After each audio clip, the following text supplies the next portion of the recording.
Somos el equipo 1 con el tema transcripción y traducción de proteínas.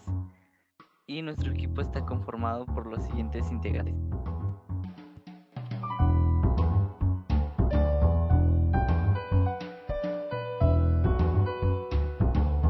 Lo primero que vamos a hacer es definir qué es la transcripción en este proceso.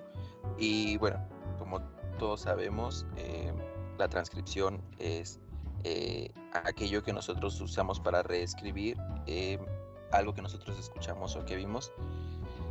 Entonces, bueno, como nosotros sabemos, la transcripción en este proceso del ADN es el proceso en el cual las enzimas utilizan una de las cadenas del ADN de un gen en general como un molde para producir ARN mensajero. Bueno, la transcripción es el primer paso de la expresión génica, en el cual, bueno, la información de un gen puede generar un producto funcional como una proteína. Pero bueno, en general, ¿cómo sucede este proceso? Y es que el ARN polimerasa, junto con la ayuda de algunas proteínas denominadas factores de transcripción, se unen a una secuencia específica dentro del gen, como lo mencioné antes, el cual, bueno, este se denomina promotor, como lo vemos en la imagen que es este óvalo rosa, y bueno, separa las dos cadenas para que pueda iniciarse la transcripción. El objetivo de la transcripción, como ya lo mencioné antes, es producir una copia del ARN de la secuencia del ADN. Bueno, en el caso de los genes codificantes, la copia del ARN o el que es transcrito contiene la información necesaria para generar un polipéptido, que bueno, un polipéptido es una proteína o la subunidad de una proteína. Ahora sería conveniente mencionar que este proceso se lleva a cabo en 4 fases: una iniciación, una de elongación, una determinación y una de maduración. Cada una de estas tiene sutiles diferencias cuando se realiza en seres procariotas y eucariotas. Bueno, de manera general, la iniciación viene dada por una secuencia de nucleótidos que van a determinar el inicio, ¿no? En el que se unirán los factores de transcripción y la RN polimerasa. En el caso de las eucariotas, va a venir dado generalmente por una secuencia citosina, adenina, adenina, timina, e inmediatamente o un poco después, timina, adenina, timina, adenina, la famosa TATA. En procariotas va a ser un poco diferente. La sección promotor o el sitio promotor va a ser dado por una secuencia de timina, timina, guanina, adenina, citosina, adenina, e inmediatamente un poco después, timina, adenina, timina, adenina, adenina, timina. Podemos ver que no varía tanto, incluso ahí otra vez se puede observar el TATA. De esta manera, pues ya la ADN polimerasa va a desprenderse en primera instancia de los factores de traducción, va a ir uniendo la hebra y a este proceso se le va a llamar elongación, que es precisamente la fase 2.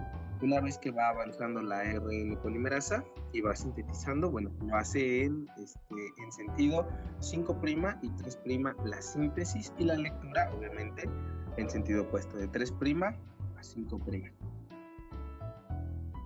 Los factores de transcripción son proteínas que ayudan a encender o apagar ciertos genes al unirse con ADN cercano. Los factores de transcripción que son activadores promueven la transcripción de un gen. Los represores disminuyen la transcripción. Hay un conjunto de sitios de unión de factores de transcripción llamados potenciadores y silenciadores que pueden encender o apagar genes en partes específicas del cuerpo.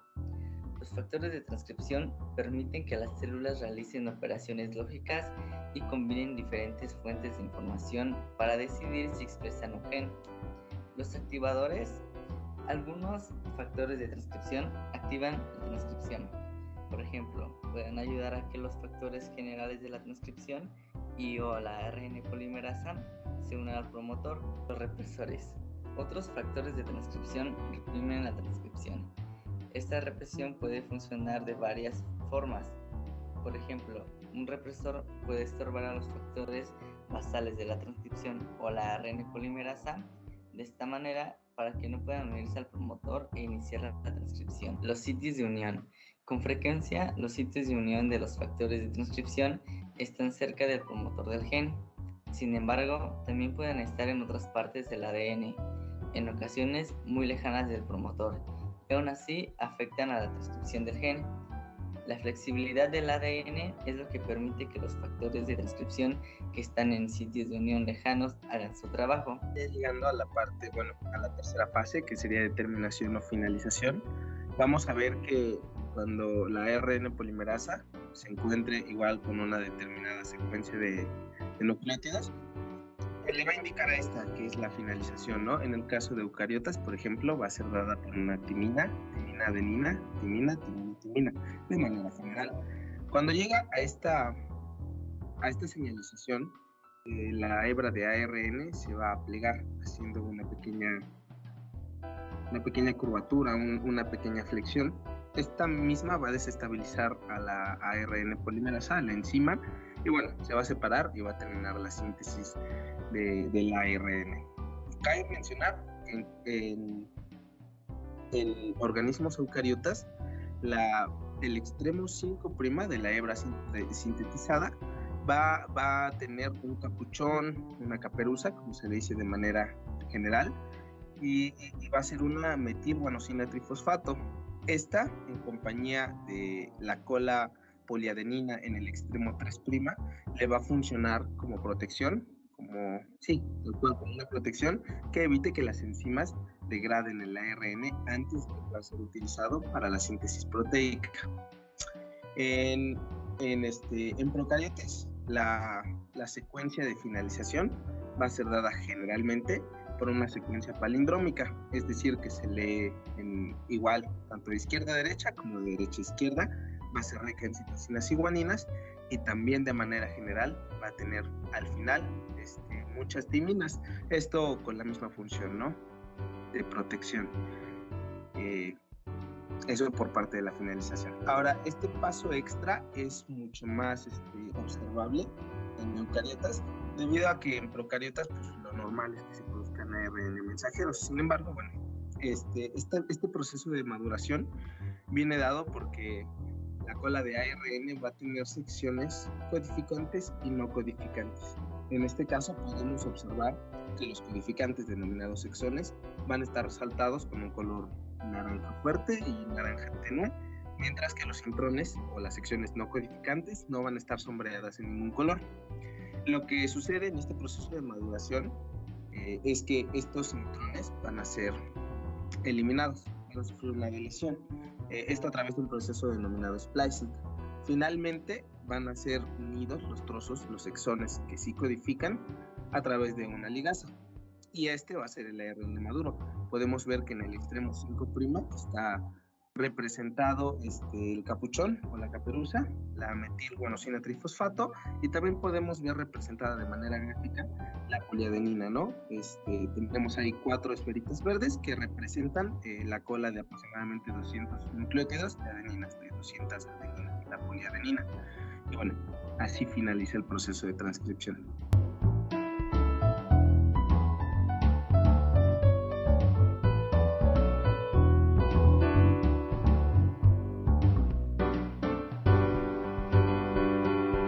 Pasando al segundo proceso de la síntesis proteica, la traducción, que es parte también del proceso general de la expresión génica, consiste en convertir una secuencia de ARN mensajero en una cadena de aminoácidos para formar una proteína.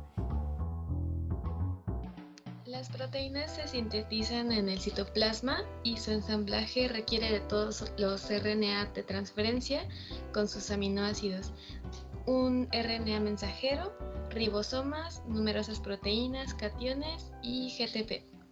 Y el RNA de transferencia se requiere para traducir la información en código de los nucleótidos del RNA mensajero al alfabeto de los aminoácidos de un polipéptido.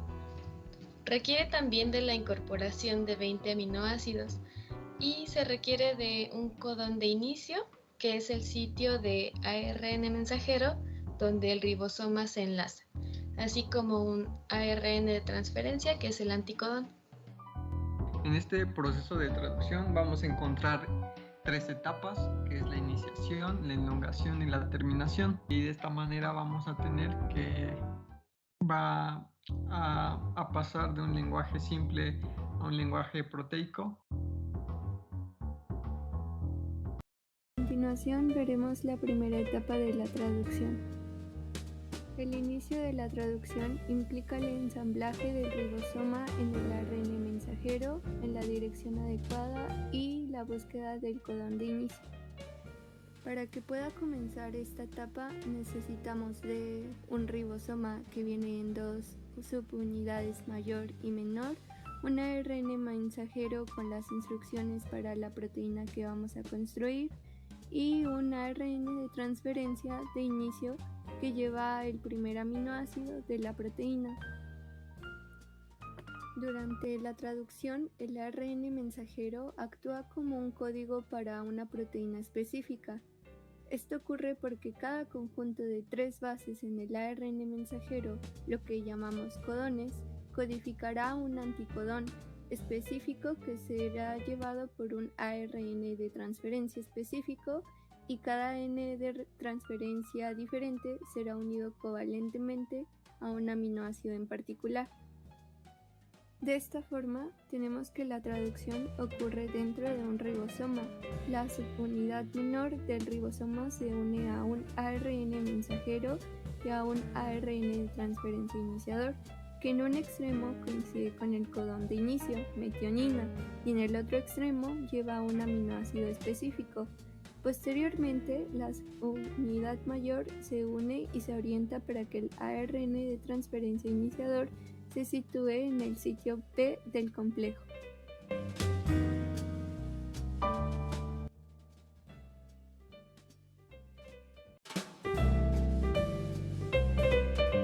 Con el RNA de transferencia iniciador en su lugar dentro del sitio P, el ribosoma ahora está libre para la entrada del segundo RNA de transferencia con su aminoácido en el sitio A disponible.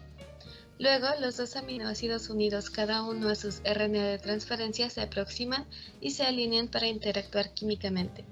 La formación del enlace peptídico entre los 2 aminoácidos es el segundo paso en la elongación. El sitio P contendrá la hebra peptídica en crecimiento. Después se desplaza el RNA de transferencia sin su aminoácido.